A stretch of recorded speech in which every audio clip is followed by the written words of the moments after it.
अस्सलाम वालेकुम everyone and welcome back. उम्मीद है आप लोग सब खैरियत से होंगे। तो आज हम लोग एक्सरसाइज 5B का क्वेश्चन नंबर 15 सॉल्व करने वाले हैं। अगर आप लोगों ने इस एक्सरसाइज के क्वेश्चन नंबर 6 और क्वेश्चन नंबर 10 की वीडियो नहीं देखी है तो प्लीज़ पहले वो देख लीजिएगा, स्पेशली क्वेश्चन नंबर 10 की, क्योंकि उस वीडियो में मैंने कई ऐसे कॉन्सेप्ट्स को डिस्कस किया है जो कि इस वीडियो में कैरी फॉरवर्ड होंगे। मैं ब्रीफली थोड़ा उन कॉन्सेप्ट्स को इस वीडियो में रिपीट भी कर देता हूँ। तो देखिए, हमने बात की हुई थी कि किसी भी इनकम के ऊपर इनकम के दो पार्ट्स होते हैं। एक पार्ट को नॉन टैक्सेबल पार्ट भी कहा जाता है, जिसके ऊपर गवर्नमेंट कोई टैक्स नहीं लेती है। इस पार्ट के अंदर कुछ फिक्स चीज़ें भी होती हैं जो कि मतलब हर एक को ही मिल रहा होता है एक टैक्स रिलीफ, जैसे कि CPF कंट्रीब्यूशन वगैरह हो गया।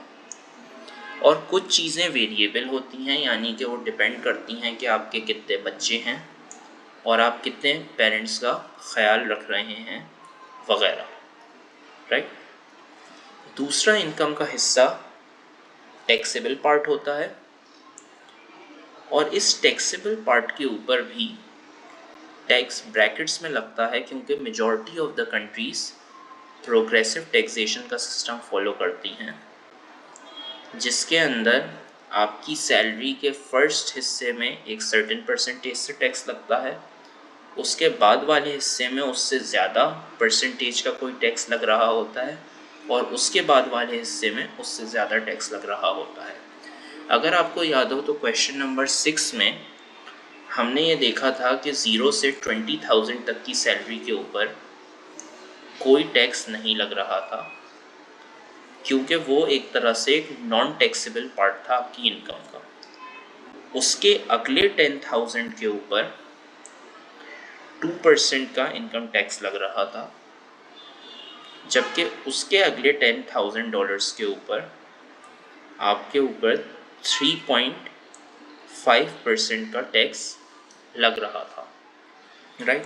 इसी सिस्टम को प्रोग्रेसिव टैक्सेशन सिस्टम कहा जाता है, जिसके अंदर जैसे जैसे आपकी सैलरी बढ़ती जाती है तो उसके एडिशनल पार्ट्स के ऊपर टैक्स रेट बढ़ता जाता है, और इसके पीछे इंटेंशन यही है कि अमीर आदमी से ज़्यादा टैक्स कलेक्ट किया जाए और गरीब आदमी से कम टैक्स कलेक्ट किया जाए। अब हम पढ़ते हैं इस क्वेश्चन की तरफ। तो इस क्वेश्चन में कहा गया है कि mister new paid an income tax of $1,474, right. तो मिस्टर न्यू ने जो टैक्स पे किया है वो पे किया हुआ है $1,474 का, right. Of his gross in annual income the amount that he will not be subjected to tax is. तो देखिए, मिस्टर न्यू की कुछ भी एक इनकम रही होगी, राइट।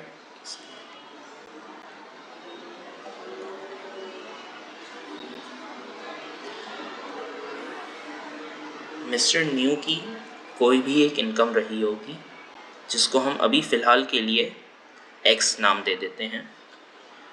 उसके ऊपर एक पार्ट वो होगा जो कि नॉन टैक्सेबल पार्ट होगा, राइट। ये नॉन टैक्सेबल पार्ट कितना होगा इसको हम कैलकुलेट कर लेते हैं।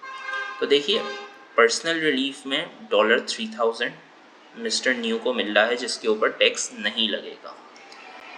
जाहिर सी बात है, मिस्टर न्यू की एक वाइफ है तो 2,000 वहाँ से रिलीफ मिल गया। हमें बताया गया है क्वेश्चन में कि मिस्टर न्यू के 4 बच्चे हैं और 2 पेरेंट्स हैं। 4 बच्चों का ये मतलब है कि इन्हें $16,000 का रिलीफ मिल रहा होगा, राइट। और 2 पेरेंट्स का मतलब है इनको $10,000 का रिलीफ मिल रहा होगा यहाँ से।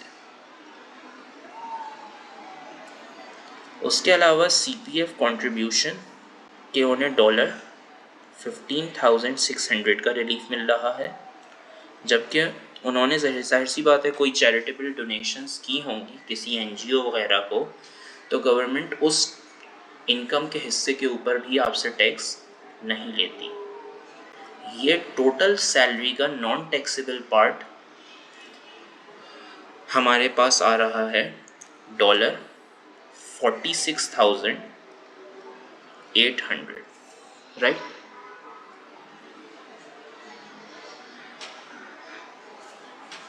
उसके अलावा जो भी सैलरी होगी यकीनन वो टैक्सेबल होगी, और हमें क्वेश्चन में बताया गया है कि उनकी 40,000 सैलरी के ऊपर उन्हें $550 टैक्स देना पड़ा होगा, राइट। यानी कि टैक्सेबल इनकम के जो पहले $40,000 होंगे उनके ऊपर उन्होंने जो टैक्स दिया होगा वो होगा $550, राइट। जबकि जो बाकी की इनकम होगी, सही है, इसको मैं अभी कोई नाम नहीं दे रहा हूँ, मैं एक ब्लैंक छोड़ रहा हूँ, उसके ऊपर इन्होंने 7% टैक्स दिया होगा, राइट। तो देखिए हमें ये पता है कि मिस्टर न्यू ने टोटल इनकम टैक्स कितना दिया है, वो हमें पता है $1474, सही है। और ये टैक्स यकीनन उन्होंने टैक्सेबल पार्ट ऑफ अपनी इनकम से ही दिया होगा, राइट। अब हमें ये पता है कि ये 1474 में से $550 तो उन्होंने टैक्स यहाँ दे दिया अपनी पहली 40,000 की सैलरी के ऊपर। बाकी के जो बचते हैं दैट इज़ 1474 माइनस 550, यानी कि उन्होंने बाकी अपनी $924 की सैलरी पे जो टैक्स दिया है, यानी कि जो उन्होंने बाकी टैक्स दिया है दैट इज़ $924, वो 7% है इस बॉक्स का, राइट। तो जाहिर सी बात है अगर हमारे पास 7% हमें गिवन है, यानी कि अगर मैं इस बॉक्स को लेट से y नाम दे दूं तो y मल्टीप्लाई हुआ होगा by 7% to give us the answer $924, right. y अगर मुझे निकालना है तो मैं मल्टीप्लाई करवा सकता हूँ, परसेंटेज का साइन हटेगा तो नीचे 100 लग जाएगा, और मुझे पता है कि सामने 924 है। यहाँ से मेरे पास y आ जाएगा विच विल बी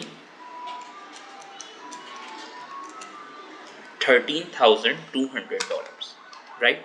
यानी कि जो इन्होंने $924 टैक्स दिया है वो एक्चुअल में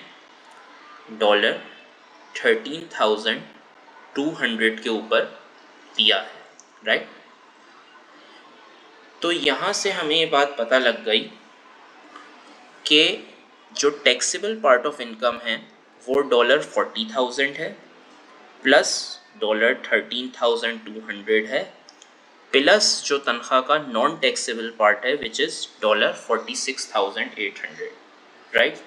हम इन तीनों पार्ट्स को ऐड कर सकते हैं और हमारे पास मिस्टर न्यू की सैलरी आ जाएगी जो कि हमसे क्वेश्चन में पूछी गई है, राइट। $46,800 ये नॉन टैक्सेबल पार्ट है, प्लस $550 जो कि आपकी सैलरी के पहले $40,000 के ऊपर लगी थी, एंड $13,200। इन दोनों को, इन तीनों को हम ऐड कर सकते हैं और यहाँ से हमारे पास आंसर आएगा $100,000, राइट। तो क्वेश्चन की एक्सप्लेनेशन को एक बार फिर देख लेते हैं।